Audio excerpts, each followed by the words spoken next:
everybody, Lisa here. Welcome back to my channel and welcome back to Tarot Memoirs. So in this weekly series, I share with you all some excerpts from my favorite tarot books about the card of the week, some examples of cards of that card from some different decks. They aren't necessarily my favorite, I just pull some examples, and I share some stories or anecdotes or examples from my own life for how I see the energy of this particular card manifesting for me personally. So this week we're looking at the Chariot. So this is the Rider-Waite version of the Chariot. I'll just bring it in a little closer there. Yay! So I'm going to just jump right into it. So I usually like to start with Rachel Pollack's 78 Degrees of Wisdom. So I'm going to jump right into some passages that I highlighted that really stood out to me for this card. So jumping right in. When we look, so this is one of the, basically I'll just read some little chunks that stood out. They may not make sense like out of context, but they should, so we'll see.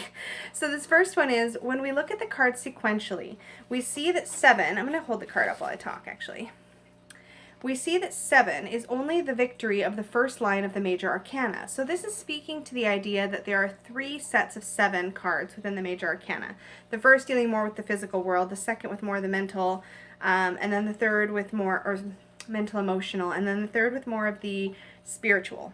So again, this is only the victory of the first line of the major arcana. It crowns that line's process of maturation, but by necessity it cannot address the great areas of the unconscious and superconscious. Seen this way, the Chariot shows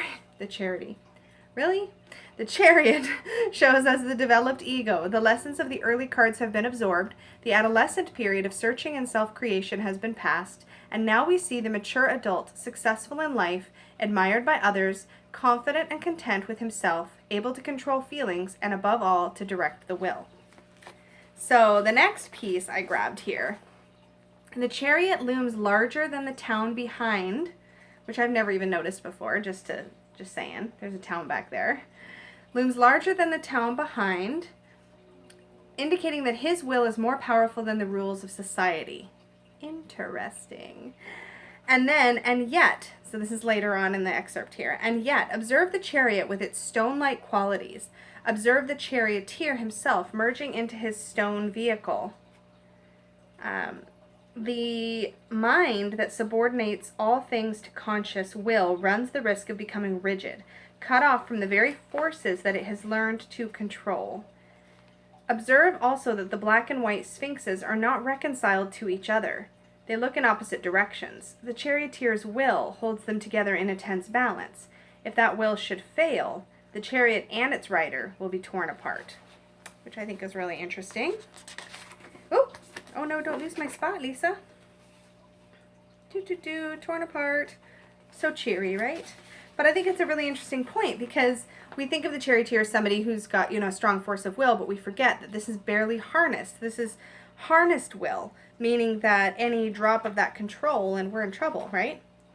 In a reading, the card signifies that the person is successfully controlling some situation through the force of his or her personality.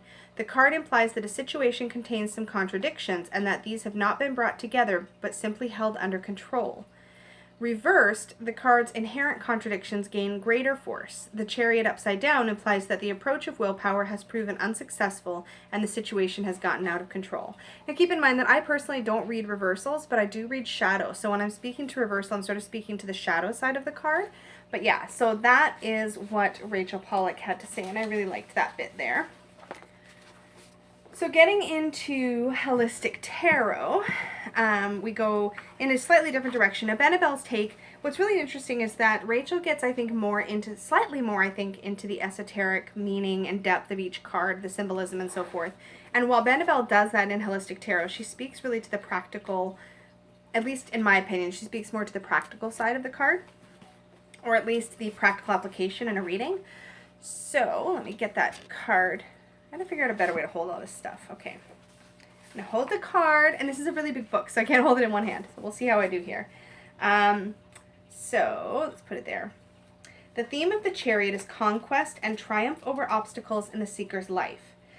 The card affirms movement in the right direction, which I really like that description. Key 7 might be likened to Newton's second law of motion. Force is mass times acceleration. The rate of progress the seeker can achieve on the matter at hand is related to the gravity or significance of the situation and the amount of effort devoted to it by the seeker. I thought that was really interesting, talking about the amount of force exerted and how that plays out. Compare. And I love this section of Annabelle's book where she compares the current key to other keys and kind of gives you contrasting points, which I really like. So compare the two pillars of contrasting colors in key 2, the High Priestess, seem connected to the two sphinxes of contrasting colors in the Chariot, while the dark light pillars of the High Priestess represents the use of the seeker's abilities of intuition and premonition to become the architect of the seeker's own destiny. Here, the Chariot's dark light sphinxes represent the use of discipline and audacity to become the commander general. The High Priestess suggests a sense of creation, while the Chariot suggests a military prowess with the seeker's exercise of willpower.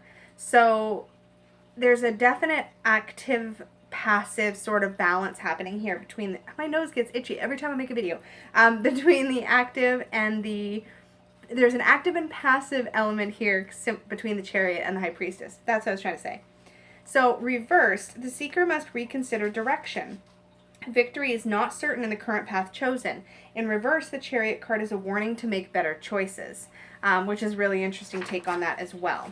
So leaving it there for now, let me put her bookmark back in. Does anybody else use like old tarot cards or like title cards from decks as bookmarks? They're like my favorite bookmarks.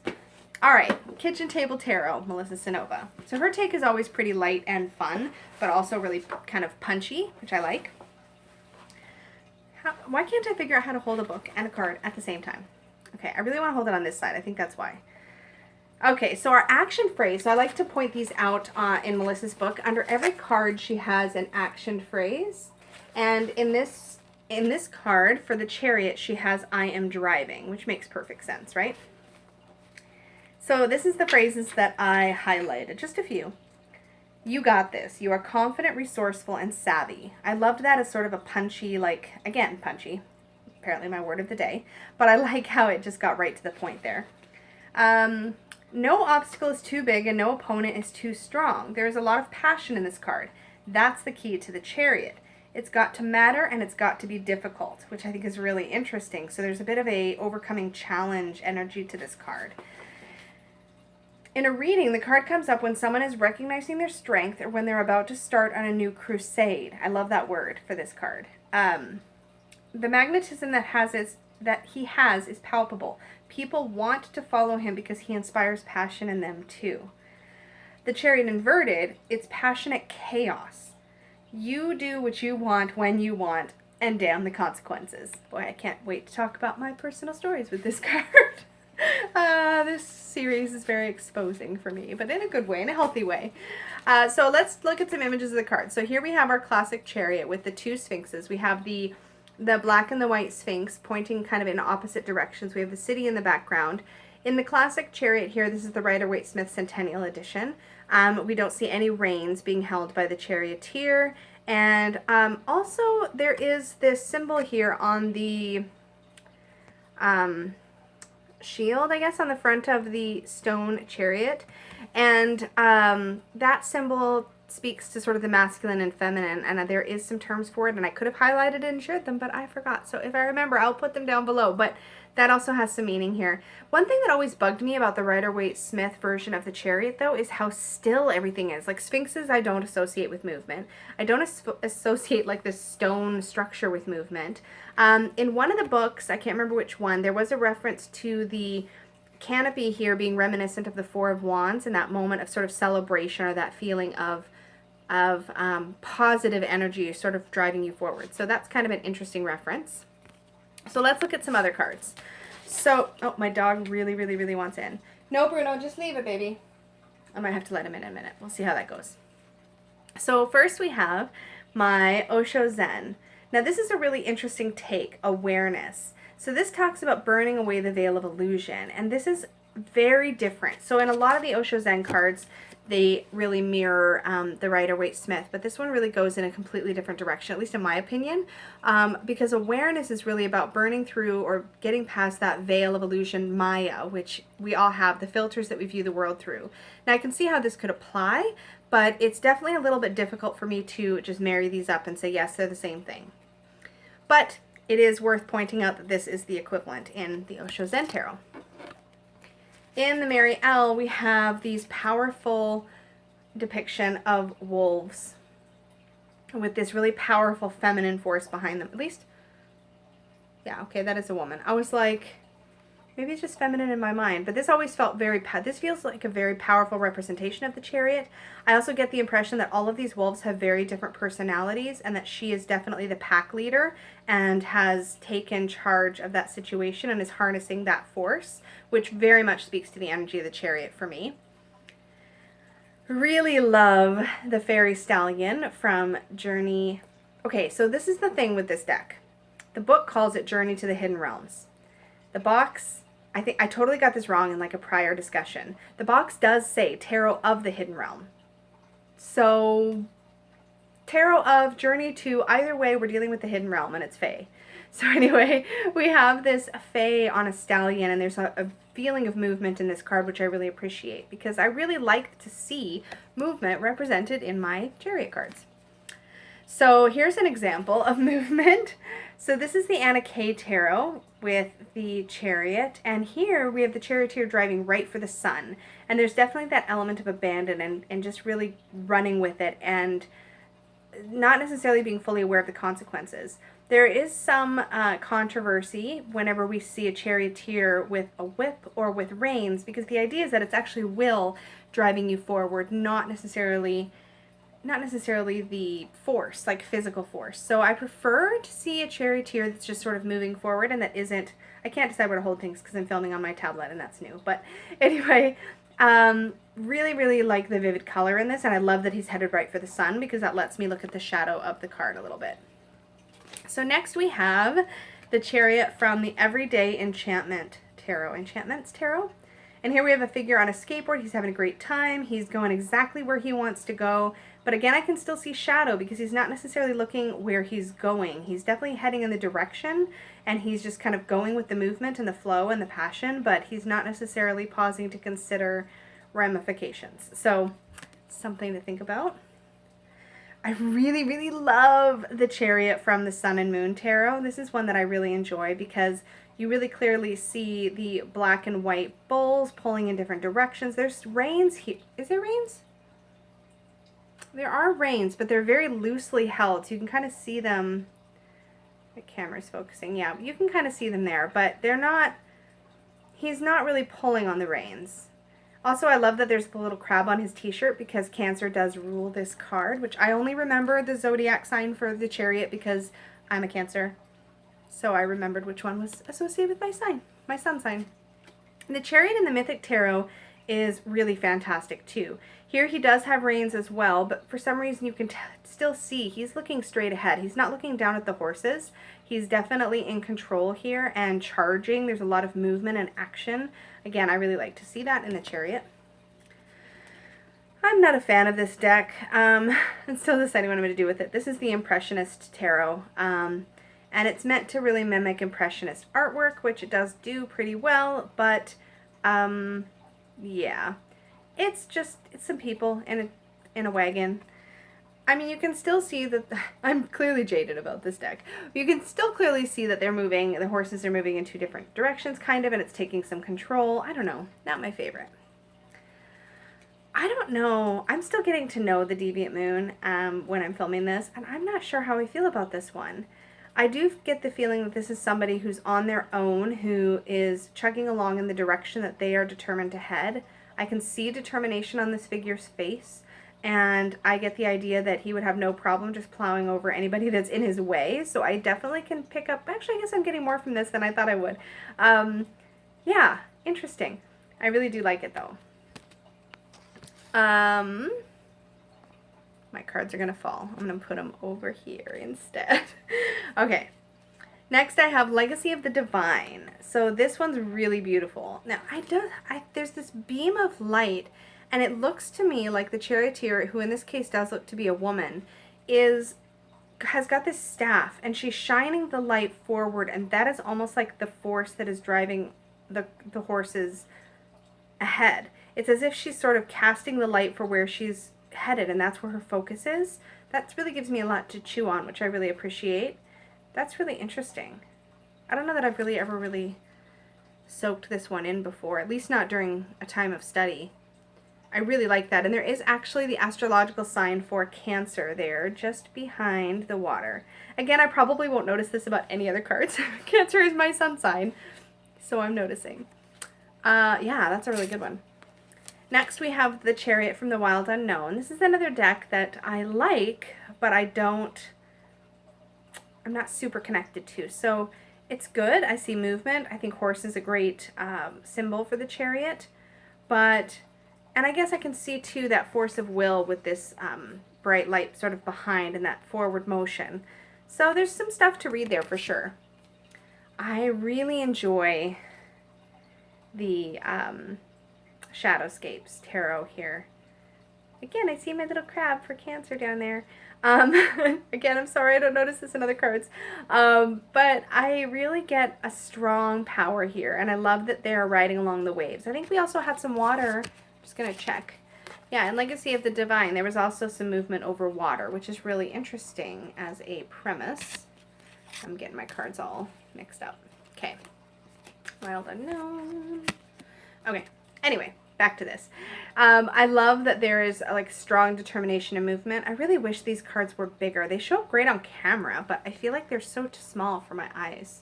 It's actually easier for me to see the detail holding it up here and looking at my preview. Yeah, interesting. That's a good one.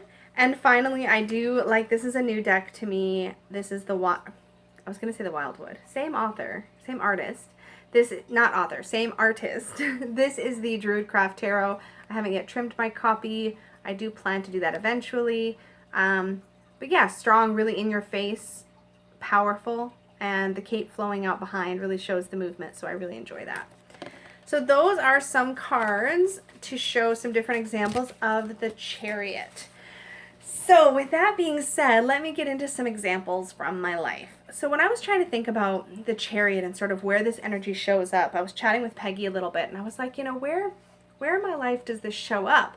And one thing she pointed out, and this is perfect for me for associating with the Chariot, is that I don't necessarily...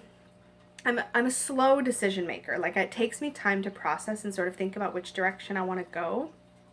Once I decide, however, on a course of action, I tend to be pretty full steam ahead. So in an everyday positive aspect, the Chariot is sort of the energy that drives me forward once I've made those decisions. That lets me just plow things out of my way and get the thing done that I need to get done. That means that I feel like words, Lisa. I think what it is that I feel like once I make a decision, I can really manifest the goal that I'm trying to accomplish. I can really move myself forward and make progress. I don't feel like I really stumble once I know the direction that I want to head. And I think in that way, the Chariot really shows up for me in my day-to-day life in a positive way. In a shadow way, because taking decisive action is tricky, and it's almost like it's agonizing for me sometimes to get there. There's a lot of Two of Swords for me there, which I will probably mention later. But I'm a slow processor. So once I decide, if I decide I know what direction I want to go, that full steam ahead can also kind of railroad other people. So sometimes I'll make a decision and I'll be like, yes, full steam ahead. And then in the process, I have lost sight of everybody else affected by that decision. So I have a tendency to railroad in that way, to not necessarily be fully aware of the consequences to others when I steamroll myself forward. So I see that sort of deviant moon little character. That's kind of who I'm thinking of when I'm talking about the shadow side, which is really interesting. But yeah, it's like once I make that decision, I just want to get there. And so, yeah, I can lose sight of that bigger picture and the consequences and the people affected. Probably the most notable time when I took decisive action and really made something happen for myself was when I made the decision to become a yoga teacher. So, as some of you know, I've talked about it a little bit before, my other sort of place in the public eye is as the fat yogini. So I am a larger bodied yoga teacher. I do a lot of work around teaching other yoga teachers and around creating safe space for larger bodies and for beginners to yoga and people that don't feel like they fit the yoga stereotype and all that kind of stuff. But this process for me began in a very, very slow, tiptoey way at first, when I was like, okay, there's not a lot of people doing this. There's not a lot of people representing yoga in bigger bodies, and how do I want to do that, and what's the path going to look like, and am I ready for it, and do I want to step into that space as the teacher? And a lot of agonizing and a lot of hemming and hawing and sort of playing with the idea. But once I decided, I was all in, and nothing was going to stop me. I went to a yoga teacher training course. I spoke frankly with the organizers of the course to make sure that I would be welcome, that my body would be, I guess, accommodated. I don't know if that's quite the right word, but I wanted to make sure that it wasn't going to be a problem. And so I went in, and everybody around me went in with eyes wide open into this process. And throughout this initial training period, the vision of what I was going to be doing formed, and I manifested exactly that. I talked to studios who didn't necessarily want to take me on as a yoga teacher for whatever reason. They never said it was because I was in a larger body, but there's a lot of competition in my geographical area for yoga teachers to begin with. So I was like, you know what? I'm still going to do it. So I started renting space at yoga studios and sort of doing my own thing and kind of carving out my own path. And that turned out to be a very powerful experience, and one that would shape the way that I would interact with the world from my yoga teacher space. And it really became a powerful experience where throughout I would carve out my own path, because I knew what I wanted to do and I knew the message I wanted to deliver. I knew that people needed to see people like me in that yoga teacher space, stepping into that position of, yeah, it's completely fine to be doing yoga in this body. And it became a huge passion, and that passion continues to drive me forward today. My teaching looks different now. I do some public class, but mostly I spend a lot of my energy just raising awareness. I do public speaking gigs, I am writing, I do those sorts of things, because for me, this has been an evolution. And still, I feel like I hold this vision of what I want to be and how I want to shape the community around yoga and the stereotypes around yoga, and also the larger conversation about self-worth and self-love and acceptance and body acceptance and all of that kind of stuff. So for me, when I finally made the decision that yes, I was going to do this, it was like full steam ahead and no regrets and no second guessing, and really very little fear at that stage. It was like I dealt with all of that stuff before I decided to move forward. And then I moved forward and it was like, let's go. So that's probably the most potent chariot moment that I can think of in my life, where I really was just like, yes, full steam ahead. I did that with YouTube too, but I've used YouTube already as an example, and I'm still new at this, so we're not sure how it's going to shape up. But yoga and teaching other teachers and like furthering that message, that's something I know exactly how it played out, and it played out the way that I envisioned it and the way that I wanted it to play out. So total chariot there. So if you're playing along with Tarot Memoirs, if you're following this process, I really invite you to participate in whatever way that you're comfortable. So if some of you might want to share your stories of chariot moments in your life down below in the comments, you might want to join the conversation over in the Supportive Tarot Facebook group, or you might just want to do this on your own in an introspective way. And so for those people that really want to dive into these cards and see how they apply to you in your life, I have been pulling a few journal prompts from the book Journaling the Tarot, a little book of big questions by Andy Matzner. I have it on my Kindle, so I don't have a physical copy to show you, but I first found out about this book by watching a video that Imogen Walters was doing on her channel, and picked it up right away for my Kindle, and it's been great for journaling. So here's the questions I want to share with you this week, and I will put them down in the description box below. So first, in what two directions are you currently being pulled? What decision must you make next in order to clarify your commitment to one over the other? Next question. To what are you strongly committed? Why? That's part of the same question. The third question is, what is your commitment blinding you to? And finally, what is your intention for the future? How will you manifest it? So I do hope you'll consider privately doing a little bit of writing about that, or at least considering how the Chariot shows up in your life and taking a moment to sit with it, because I will tell you, I am only on now the 7th card, and already this has completely transformed my experience with the tarot, and I've been working with the tarot for decades. But being able to really look at my life and how these cards apply has been an extremely powerful exercise for me, and I really encourage you to dive in on your own as well and just see how it applies, play with the archetype, and just dive in and dig in a little bit to those messages and the light and the shadow and how that maybe shows up for you, because I guarantee you it will deepen your relationship with the cards. So thank you so much for joining me this week for Tarot Memoirs. Next week we will be looking at strength. So I'm going to be following the Rider-Waite numbering system. I had to think about that because I was like, sometimes 8 is strength and sometimes 8 is justice, but we're going with 8 for strength, and we'll be doing that one next week. I hope you all have a really lovely day, morning, or evening, wherever you are, and I will talk to you all again very, very soon.